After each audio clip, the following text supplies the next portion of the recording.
हरे कृष्णा दोस्तों, कार्तिक मास महात्म्य कथा अध्याय 19।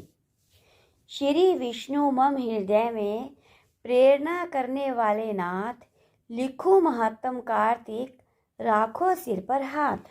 राजा पृथु ने पूछा, हे नारद जी, अब आप यह कहिए कि भगवान विष्णु ने वहां जाकर क्या किया तथा जलंधर की पत्नी का पतिव्रत किस प्रकार भ्रष्ट हुआ। नारद जी बोले, जलंधर के नगर में जाकर विष्णु जी ने उसकी पतिव्रता स्त्री वृंदा का पतिव्रत भंग करने का विचार किया। वे उसके नगर के उद्यान में जाकर ठहर गए और रात में उसको स्वप्न दिया। वह भगवान विष्णु की माया और विचित्र कार्यपद्धति थी और उसकी माया द्वारा जब वृंदा ने रात में वह स्वप्न देखा कि उसका पति नग्न हो, सिर पर तेल लगाए, महिष पर चढ़ा है, वह काले रंग के फूलों की माला पहने हुए है, उसके चारों हिंसक जीव हैं, वह सिर मुड़ाए हुए अंधकार में दक्षिण दिशा की ओर जा रहा है, उसने नगर को अपने साथ समुद्र में डूबा हुआ इत्यादि बहुत से स्वप्न देखे। तत्काल ही वह स्वप्न का विचार करने लगी।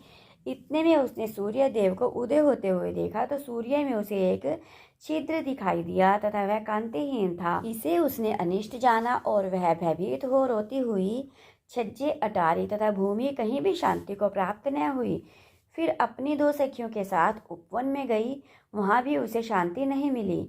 फिर वह जंगल में से निकल गई, वहां उसने सिंह के समान दो भयंकर राक्षसों को देखा, जिससे वह भयभीत हो भागने लगी।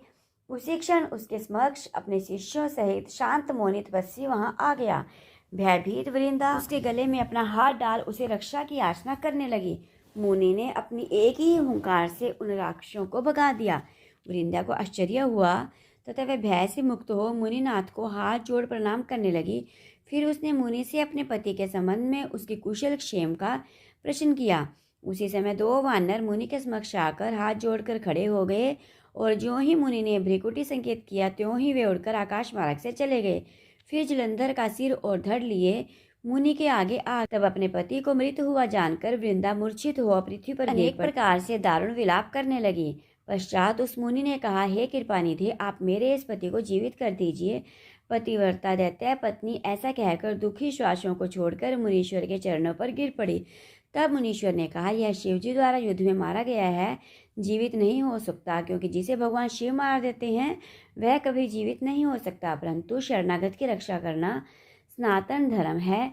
इसी कारण कृपा कर मैं इसे जिलाई देता हूँ। नारद जी ने आगे कहा, वह मुनि साक्षात विष्णु ही थे जिन्होंने यह सब माया फैला रखी थी। वह वृंदा के पति को जीवित करके अंतर ध्यान हो गए। जलंधर ने उठकर वृंदा को आलिंगन किया और मुख चूमा। वृंदा भी पति को जीवित हुआ देखकर अत्यंत हर्षित हुई और अब तक हुई बातों को स्वप्न समझा। तत्पश्चात वृंदा काम हो बहुत दिनों तक अपने पति के साथ विहार करती रही। एक बार सूरत एवं संभोग काल के अंत में उन्हीं विष्णु को देखकर उन्हें ताड़ित करते हुए बोली, हे प्राय स्त्री से गमन करने वाले विष्णु, तुम्हारे शील को धिक्कार है। मैंने जान लिया कि मायावी तपस्वी तुम ही थे। इस प्रकार कहकर कुपित पतिव्रता वृंदा ने अपने तेज को प्रकट करते हुए भगवान विष्णु को शाप दिया, तुमने माया से दो राक्षस मुझे दिखाए थे, वही दोनों राक्षस किसी समय तुम्हारी स्त्री का हरण करेंगे। सर्पेश्वर जो तुम्हारा शिष्य बना है वह भी तुम्हारा साथी रहेगा। जब तुम अपनी स्त्री के विरह में दुखी होकर विचरोगे उस समय वानर ही तुम्हारी सहायता करेंगे। ऐसा कहती हुई पतिव्रता वृंदा अग्नि में प्रवेश कर गई। ब्रह्मा आदि देवता आकाश से उसका प्रवेश देखते रहे। वृंदा के शरीर का तेज पार्वती जी के शरीर में चला गया और पतिव्रत के प्रभाव से वृंदा ने मुक्ति प्रदान की। कैसी लगी आपको मेरी ये कथा? अगर अच्छी लगी तो प्लीज़ वीडियो को लाइक करें, चैनल को सब्सक्राइब करें और वीडियो को अपने सभी फ्रेंड्स के साथ शेयर करें। और हर पल हरे कृष्ण कृष्ण कृष्ण हरे हरे, हरे राम राम राम हरे हरे।